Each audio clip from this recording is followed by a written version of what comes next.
Good afternoon. It's Monday the 13th of November 2017, just after 1 o'clock. Welcome to UK Column News. I'm your host, Mike Robinson. Joining me in the studio today, Patrick Henningsen from 21st Century Wire. Welcome to the programme, Patrick. Great to be with you, Mike. Well, let's look at the most important news of the day, Patrick. Boris Johnson's father, Stanley, has arrived in Australia for I'm a Celebrity, Get Me Out of Here. This is the most important thing going on. Well, that's the Telegraph's view of what the most important thing is. Let's have a look at the BBC's view of the most important thing. Here it is. Well, Iran and Iraq quake kills more than 340. That's pretty important, so fair enough. But sure, these other stories, not really very important in the greater scheme of things. Sure, a natural disaster, of course, of that magnitude, Mike, it's going to take top billing on the headlines. But look at the political news. You'd think, well, you've got Bob Geldof, something happening with him receiving something. No, he's given back his freedom of the city of Dublin in a protest over the Rohingya crisis. Over Rohingya, okay, so he's found a cause. That's good for Bob. And then what else do we have? There's not much going on. Not really much going on. Well, as we pointed out last week, there's one thing going on, which, as you can see, the BBC doesn't want to mention, and that is the Foreign Affairs Council meeting taking place today. And as we reported last week, on the agenda, a number of really important things: security and defence, permanent structured cooperation, and EU-NATO cooperation. So, Patrick, as you would imagine, Boris is at that, being an a European Council Foreign Affairs meeting. Boris is at it. So let's look at what he said about his reason for being there. How are you doing? Very well. Good morning. Hello. We are here really on the European end of the effort to keep the Iran nuclear deal going after what we were doing last week in Washington, trying to make sure that they don't unscramble it on Capitol Hill and the White House. And clearly the effort is all about see what we can do to push back on some of the disruptive things that Iran is doing in the region, whilst not throwing the baby out with the bathwater, whilst keeping that essential nuclear deal going, the deal whereby Iran pledges not to develop nuclear weapons in exchange for economic cooperation.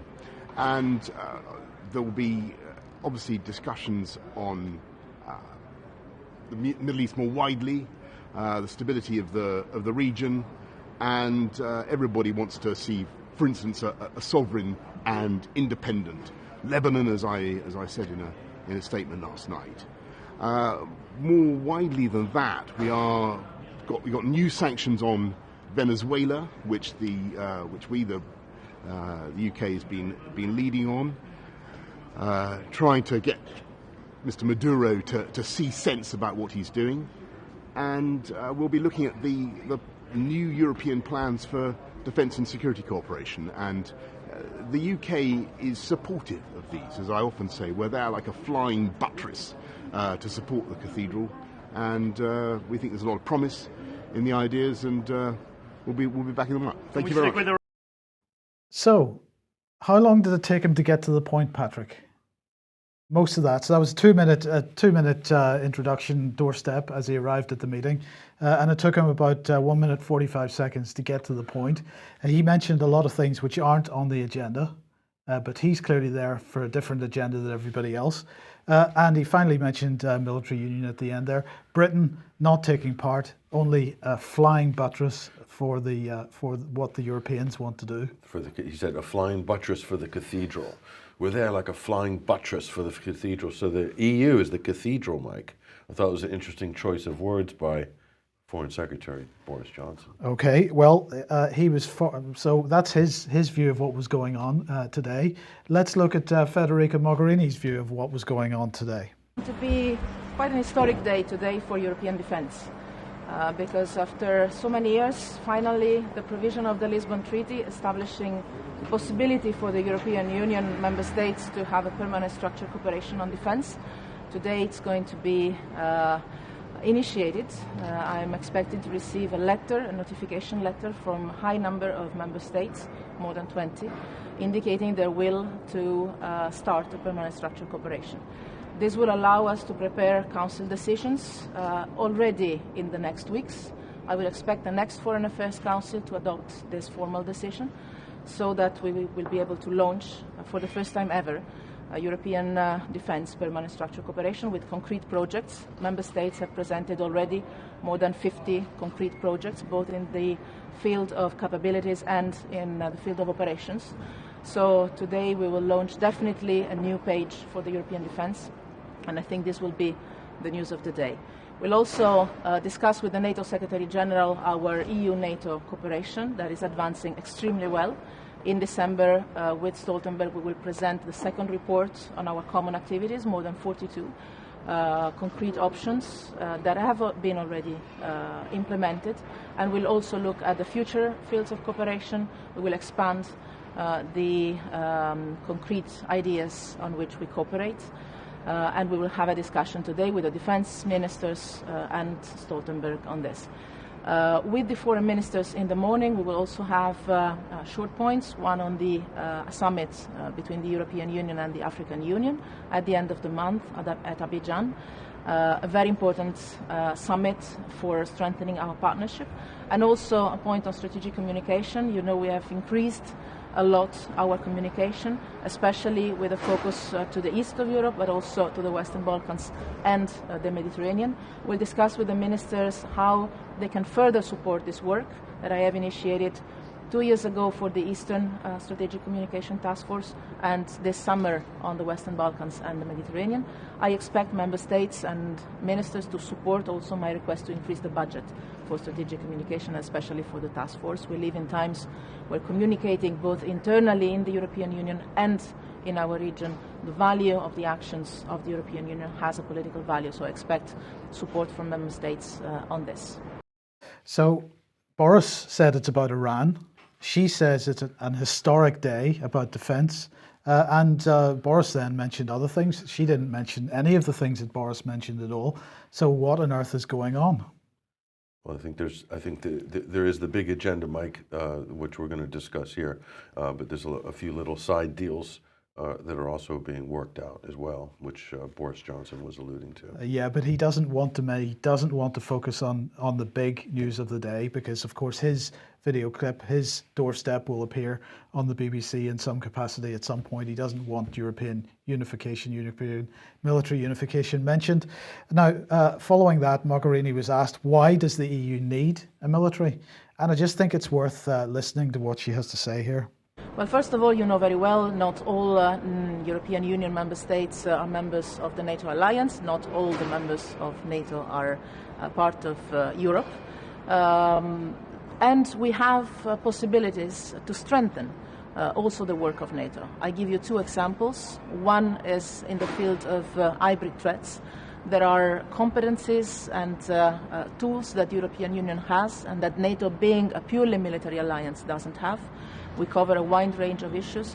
Think of Africa, think of security in Africa. The European Union there is more present than NATO when it comes to training of security forces, when it comes to the delicate link between development and security. We are more equipped to act in areas where it is not a purely military action that is needed, but we also can develop more our military capabilities to act to reinforce our strategic autonomy. The second example is on the money. There is always the issue of why Europeans spend less than our friends across the Atlantic. The real problem of Europe is not how much we spend, is the fact that we spend in a fragmented manner.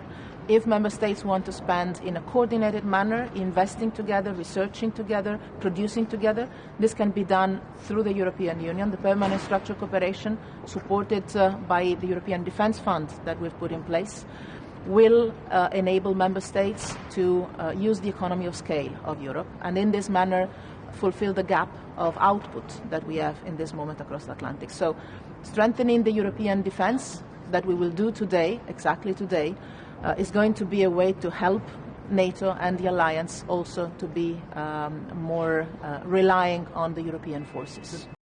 So there you have it, Patrick. This is exactly what we've been saying, what David Ellis has been saying for a long time. It's about money. It's about bringing the budgets together into a single point budget. That's what she's highlighted there.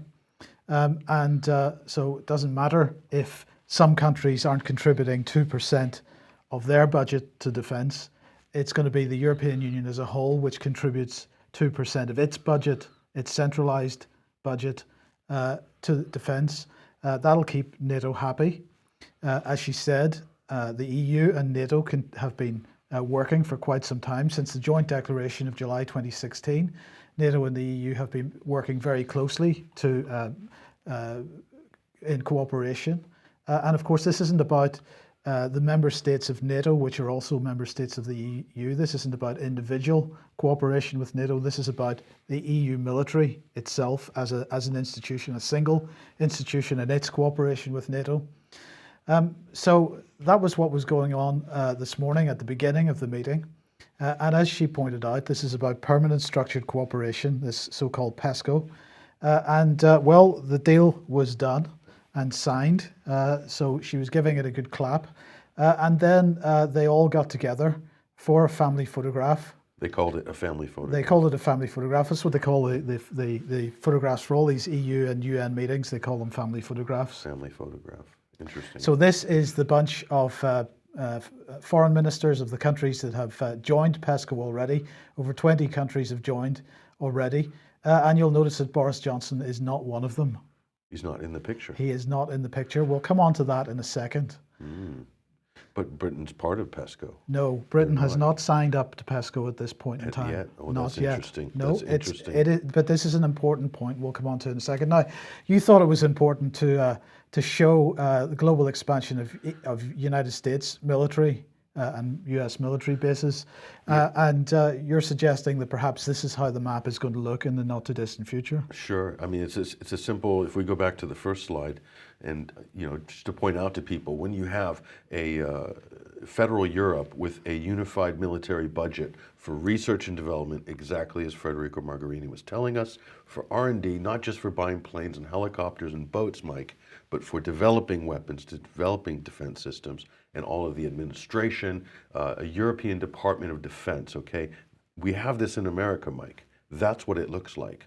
So we have thousands of bases all over the world to deal with threats and perceived threats all across the world in the different theaters. Now, if you go to the next slide, this is what you're going to get with a European unified defense. The EU will be obligated to be in all of these same places, Mike, either to take the place of the US or to be working alongside or covering areas that the US politically cannot be in, Mike.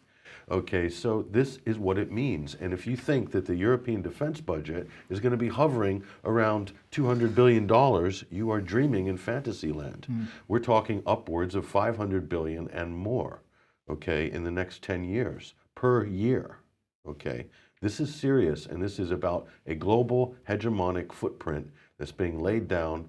So is this the US in partnership with the new European defense, unified defense force? Is this what we're looking at? Certainly the EU has been spreading its money around, Mike, in all sorts of countries, developing democracy, developing this program, doing civil programs, everything you can imagine. They're pumping money into these places. That's where the military presence will be when this comes to fruition, Mike. This is serious. Okay, so just looking at some of the British response, not in the mainstream media, but this is UK Defence Journal. European countries pledge closer defence cooperation, UK not involved. This headline is one of the most disingenuous headlines I've seen. UK Defence Journal claims to be independent. It claims to be pushing facts on defence. One look at the European Union defence timeline, the defence unification timeline on the UK column website, and you will see that the UK has been involved in this process since the beginning, and at every step in the way the UK has been involved. The UK is still involved. We're a flying buttress for the cathedral, is how Boris Johnson puts it. Let's just mention PESCO at this point, Patrick, because they had two mechanisms that they could have used to get them to this point that they're at today. One was permanent structured cooperation, PESCO, and the other was a Schengen-style defence agreement. The reason they chose PESCO was because it keeps the door open for other nations to join at any time in the future.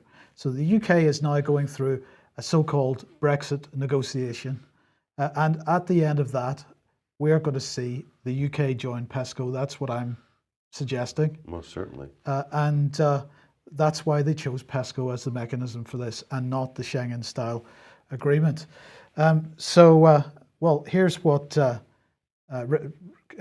Colonel Richard Kemp said.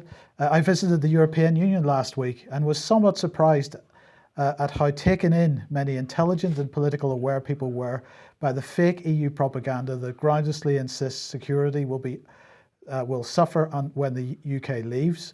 Much of this disinformation apparently spread by Europol. Well, he's in a sense absolutely right. It is groundless to insist that security will suffer when the UK leaves, because the security is not going to suffer. EU security is not going to suffer when the UK leaves, because the UK is not going to give up providing the European Defence Agency with its budget. I saw some headlines over the weekend suggesting that Germany was going to have to take up the slack when the UK leaves. This is nonsense. The UK is going to be a full part of this, and the fact that Boris Johnson wasn't standing in the family photograph is irrelevant. We have been part of it from the beginning, and we're not stepping back from it in any way, shape, or form. And look, just with regard to Brexit in general, Ian Duncan Smith was on Radio 4 this morning, and I paraphrase slightly here, but he said any influence from the European Court of Justice following us leaving would be tantamount to us staying in the European Union. The fact of the matter is, if Britain is involved in any way with Defence Union, that is tantamount to us staying within the European Union. This is why Brexit is a fraud. This is why we've said Brexit is a fraud from the beginning. And I just want to say to people again, if you have not read this article, Theresa May's cards are on the table from the UK column website. And if you haven't sent it to your MP and asked them for comment, then please do so, because we want to find out, we want to get some responses from some MPs to this, and we want to get an idea of what the House of Commons feels about what's going on here. And we don't believe that there's any great awareness within the House of Commons. They need to be made aware, and we need to get some responses. So please do get involved and get that article to your MP and ask them for comment. Yeah, there's another thing, Mike, that is not covered here as well, that if Britain is going to remain as sort of one of the leader, actually, of NATO in Europe, they're going to have to redraft NATO's bylaws or charter, because it specifically stipulates that a European country will have this sort of allied commander role, or essentially the world #2 role in NATO. So if Britain is not part of the EU, then it would lose that status in NATO, according to the NATO provisions. So they're either going to have to redraft NATO, or Britain's going to have to stay in the EU. Otherwise, it loses that position, which really puts Britain and the United States as partners 1 and 2 yes. in the command structure of NATO. That's actually something that I would think journalists would be wanting to talk about, because that would be a reality from Brexit. Yet, Mike, no one has actually brought this up that I'm aware of in the sort of press. I've seen it discussed in think tanks and things like this by some analysts, but not in the media. That's kind of significant, actually. Well, part and parcel, and in parallel with this, of course, is the whole business of defence procurement. And we've been talking about the consolidation of the procurement process and the probable future consolidation of defence companies, in fact, into Uber conglomerates and whatnot. Well, here is Defence Minister Harriet Baldwin, who's been busy in Australia, meeting her counterpart over there. And they're discussing defence equipment in the face of intensifying threats, is how they describe it, Patrick. Amongst the discussions was a meeting with Christopher Pyne, who's on screen there. He's responsible for procurement in Australia. And they were, well, Australia is the UK's 13th largest export market, 8.6 billion of goods and services sold there. And the Type 26 Global Combat Ship has been shortlisted for their future frigate program, so they're wanting to sell that to Australia. Australia wanting to sell some of their stuff, including radar equipment and other stuff, to the UK. So this is... Are these two brother and sister, Mike? No. They're not. They look like they could be fraternal twins. Out of the same mold. Absolutely. Really sprightly looking couple. Well, here she is looking extremely sprightly. And with that same smile. She's gone to the Sherry Blair School of Smiling and PR posing. Interesting. Anyway, sorry, Mike. Yes. So there you go. That's that. Now, let's move on to Brexit. And of course, what's happening this week, another reading of the committee stage of the EU withdrawal bill, the so-called Great Repeal bill, which repeals a total of thing, which is the European Communities Act. And at the same time, instead of repealing legislation, brings in all of the EU's legislation onto the British statute books. And that apparently means that when we leave the European Union, we will be in a position to move forward without any major hurdles. Fantastic. Well, of course, this bill is receiving all kinds of controversy within the Commons, lots and lots of amendments to it. The Tory party, the most controversial aspect of it was the so-called Henry VIII powers. The Tory party apparently is going to back down from that slightly and is going to allow Parliament to have some kind of say in some of the deals that are done with these Henry VIII powers. We shall see. But will we even get to that point? Will we even get to the committee stage? Because increasingly, the mainstream media today suggesting that Theresa May is going to step down or be pushed or something, pushed under the bus or something, within days, within weeks. I hear that the odds in the bookies are shortening quite considerably that she will not see Christmas as Tory party leader and as Prime Minister. Well, when we're in this position of defence unification and all this stuff moving forward, and we want to keep it out of the press, what better thing to do than have another general election? Another general election, and then maybe a month of bickering about the minutiae or idiosyncrasies of various Brexit-related bureaucratic red tape issues. That would be fine. And then you have all the big issues that are just advancing under the surface into the new year, essentially as a fait accompli. I think this is a great plan, Mike, and we'll look forward to seeing them implement it. Yeah, absolutely. Now, we spoke about this on the Sunday Wire last night, but the story of Nazanin Zaghari Ratcliffe continues. She is in prison in Iran, of course, accused of trying to destabilize the state of Iran and bring down the government.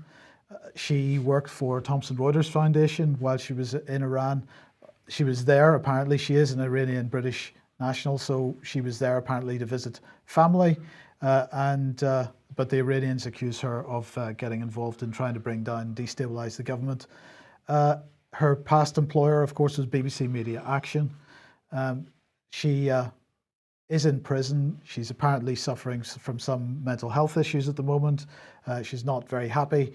Well, Boris Johnson has been urged by her husband to visit her in prison because, of course, Boris Johnson being blamed for her ending up in court again and the potential for her 5-year sentence to be doubled because of his comments at the Foreign Affairs Select Committee over his suggestion, which he says was misunderstood, that she was training journalists in Iran and not there on holiday at all. We have no evidence to say what she was doing over there.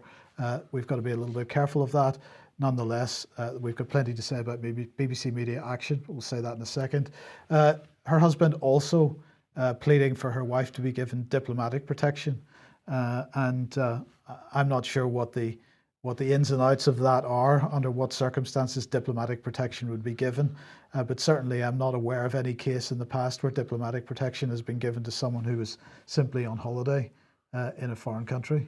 Yeah, that would be strange to see if, on that basis, to see if they could do that. I don't know why. It's the Evening Standard, so I'm not sure where the basis of that story comes from. Well, it's his statement. He is asking for that to happen. So he wants the Foreign Secretary to step in and offer some diplomatic protection. And retroactively declare her as a diplomat? Well, exactly. That's a bit strange. Very strange. But as we say, she was working for Thomson Reuters Foundation and for BBC Media Action. Now, of course, what the BBC Media Action do, they transform lives through the media, quite literally transform lives through the media. We on the Sunday Wire last night, we again quoted the BBC Media Action staffer who said that in 2004, from 2004, BBC Media Action had been working within Syria to identify opposition forces within Syria that could affect change from within. This is an insidious little charity which claims to be separate from the BBC, but which isn't, because they share the same offices and they share the same pension pot, and which is funded by the Foreign Office, the US State Department, UK aid, US aid, and so on. So it's clearly a tool of soft power complex, and it is there to effect regime change. Yes, it's a change agent.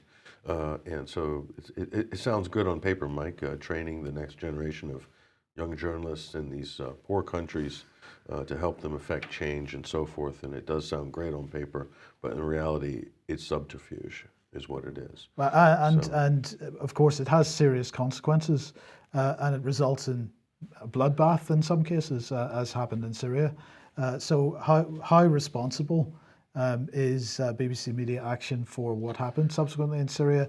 I think they had a part to play, and I think they've got some questions to answer in that capacity. I think a few years ago, these sort of organizations and this sort of idea as a kind of a strategy to spread freedom and democracy might have sounded good, might have looked good on paper, and maybe even in practice. It'll net some results that seem to be favorable in some countries, Mike. But now that we have the luxury, Mike, of looking back, especially at Syria as a case study, we can see how absolutely, I'm going to go out on a limb and say how dirty some of these activities are in the large scheme of things, and what they've contributed to. Well, we can see the results of that today, Mike, and it's not very nice. And do you think, aside from the fact that BBC Media Action government funded, do you see any ethical difference between their activity and, for example, Soros-backed NGOs in some of these countries? No, I see no difference between their activity and Soros-backed NGOs, and Mike, and I'll extend that. I don't see any difference between that activity and the activity traditionally of the CIA, the Central Intelligence Agency, of MI6, of Israeli intelligence, of any sort of deep state intelligence apparatus. They're performing exactly the same roles and functions that those agencies have done for decades, Mike. So it's just now it's got a nice sheen to it, and it's maybe gift wrapped as an NGO presented to a target nation as something positive and good, and away we go with the operation. So that's certainly how it sits in the historical context, if you really want to be realistic about it. As I said, great Sunday Wire program last night. High anxiety in Arabia, and you can see that's not Mel Brooks spinning into oblivion. That is the Crown Prince Mohammed bin Salman. They're experiencing high anxiety, and they're sort of the agents of change. Off to the side there, Donald Trump, Saad Hariri, who's under sort of house arrest at the moment, the Lebanese Prime Minister, and Bibi Netanyahu, and of course the Washington and Israel's new joint office errand boy. His name is Jared Kushner. That's who's behind the events that we're seeing right now in Saudi Arabia and in Lebanon, and also with Israel and Washington managing this from behind. Well, let's talk about Lebanon, because lots going on. There's a lot going on, and a lot of people have been speculating, Mike, over the last week, what is driving this Saudi purge? What is this aggression that we're witnessing from Saudi Arabia against Lebanon, who's not even a direct neighbor, doesn't share a border, is not a threat to Saudi Arabia? Saudi Arabia doesn't like Shiite Muslims generally, doesn't like Hezbollah, doesn't like Iran, neither does Israel. And so by extension, neither can the White House in the current setup with the Israeli lobby and the money that it pumps into the U.S. political system. So if we go back to the headline on this article and have a look at this, what is driving it? I'll tell you what's driving it, Mike. There's a peace deal in the process. This is the peace deal that Donald Trump helped get him elected, actually, that he was going to sort out peace between Israel and Palestine. Lo and behold, Mike, this deal is now being spun today as we speak. It's being drafted today, according to the New York Times in the background. So that's what's happening in behind the scenes here. And part of the provision of this deal, Mike, is going to be some terms and conditions. There's going to be strings attached for Lebanon. So this is the art of the deal. This is Donald Trump in action. This is not Camp David style peace process or Oslo style long protracted peace talks and so forth. This is a deal being drafted. It's a transactional deal. If it's a Trump deal, it's going to be a transaction. It's going to be quid pro quos in 2 or 3 directions. And they're going to try to apply pressure to isolate Hezbollah, and also this will be designed to evict Iranian influence from the region. Okay, so this will have the full backing of Israel, Saudi Arabia, and the United States. Those are the three main powers that are going to be driving this so-called deal. And I'm going to say this, if any of the past peace process deals led by the U.S. and Israel are anything to go by, Mike, there's going to be very little good in there for Palestine in this two-state solution. Guess what? We've seen the indications of the draft this morning through the media. It's going to be a two-state solution. And it will not probably have the right of return for Palestinians. It will have no real visible improvements for Palestinians in the near future. That's what this deal is. So if we can only guess, it's going to be a bad deal for Palestine, and Syria will not be included in any of this, by the way, other than maybe some pressure and restrictions on Syria to disown Hezbollah in exchange for this wonderful, all-encompassing, Donald Trump-sponsored peace deal with Bibi Netanyahu. And in the center of this is poor old Lebanon, a pawn in the game once again. Once again. Well, as Boris Johnson said in his doorstep at the European Council, he had made a statement about Lebanon last night, so let's have a look at that. He began by saying, "I spoke today to Foreign Minister Bassil on the latest developments in Lebanon. I reiterated to him the United Kingdom's full support for the sovereignty and independence of Lebanon." Now, I read that this morning, Patrick, and I thought to myself, no, this is not, he's not speaking English here. And so we thought perhaps he needed some kind of truth serum applied to everything that he was saying in this statement. So we're going to inject Boris. Nice haircut, by the way, Boris. Yes, he's had it. He scrubs up nice, doesn't he, yeah. Mike? We're going to inject some UK column, Pentothal, yes, into the Foreign Secretary. So let's just remind ourselves, we said, "I spoke today to Foreign Minister Bassil on the latest developments in Lebanon. I reiterated to him the United Kingdom's full support for the sovereignty and independence of Lebanon." So we're going to give him some Pentothal, and well, look, here's what it says. "I spoke today to Foreign Minister Bassil on the latest developments in Lebanon. I reiterated to him the United Kingdom's intention to undermine the sovereignty and independence of Lebanon." Okay, he went on to say, "Prime Minister Harari has been a good and trusted partner for the UK, and we hope he will return to Beirut without further delay, not least in the interests of Lebanon's political stability." Again, no, we've got to give him another dose. And here we go. He said, "Prime Minister Harari has been a good and trusted partner for the UK, and we hope he will be dealt with in Saudi without further delay, not least in the interests of Lebanon's political stability." Well, he went on to say, "We urge all parties with an interest in Lebanon to do all they can to encourage this and to work more broadly to reduce recent tensions." Give him a dose. And here we go. Give him a dose. Again, Double dose. Here's what he said. Actually, "We urge all parties with an interest in Lebanon to do all they can to encourage this and to work more broadly to heighten recent tensions." Finally, he said, "We echo the concerns of the United States and our European partners that Lebanon should not be used as a tool for proxy conflicts and that its independence and integrity should be respected by all parties within the country and beyond."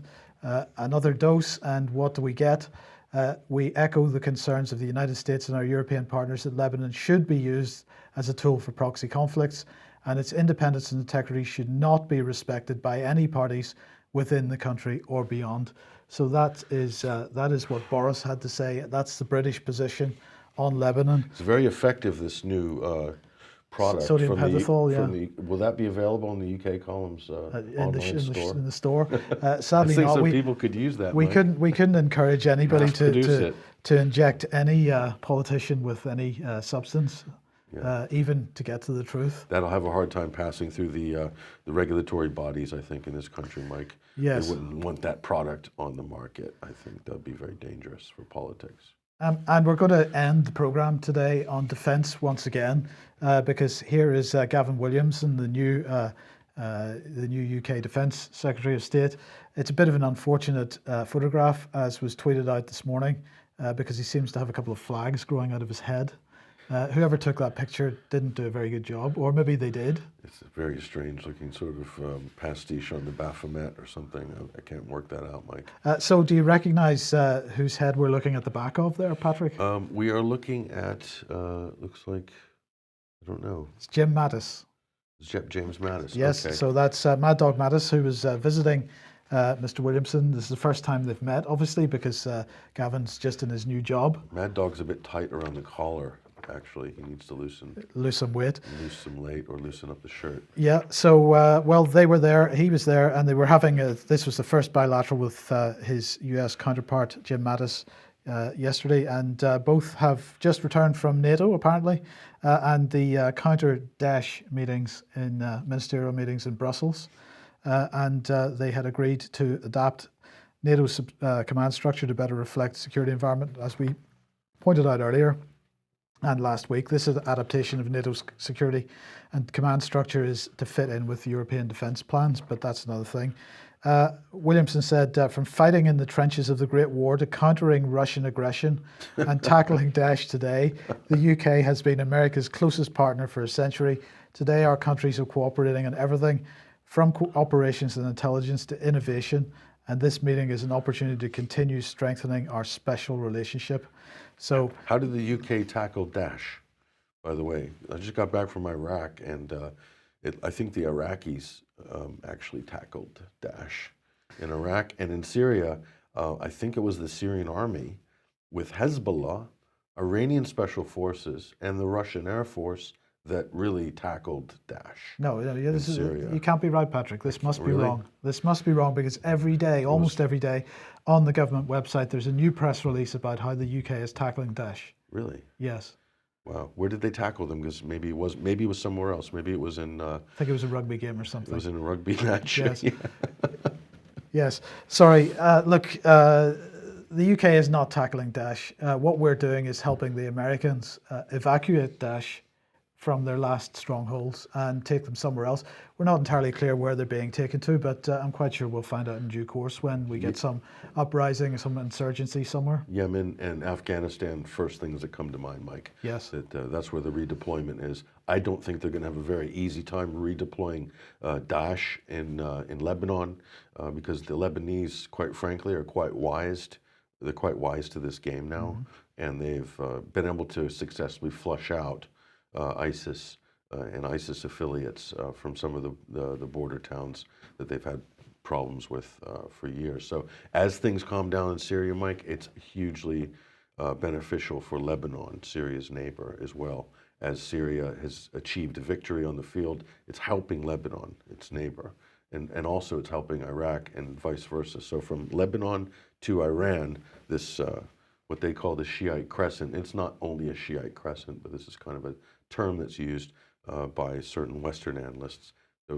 From Lebanon to Iran, you're having an eradication of ISIS. And a lot of these other Gulf and US and European-backed rebel groups in Syria are being eradicated and dealt with. So it's going to be harder and harder for them to get a foothold in the future, Mike. Okay, that's it for today. Thank you very much, Patrick. On this historic day when the European Union has achieved its military unification, we've been talking about this at the UK column since 2010. All the people that are out there, all the journalists, all the commentators, even in the alternative media who said that we've been talking nonsense over the years, I think you've got some questions to ask yourselves, and perhaps some people will ask you some questions as well. This has not been us looking into some kind of crystal ball. We've simply been following the policy agenda as it is played out, and made some judgments based on that. So it's not rocket science. We've seen it coming. We've warned about it.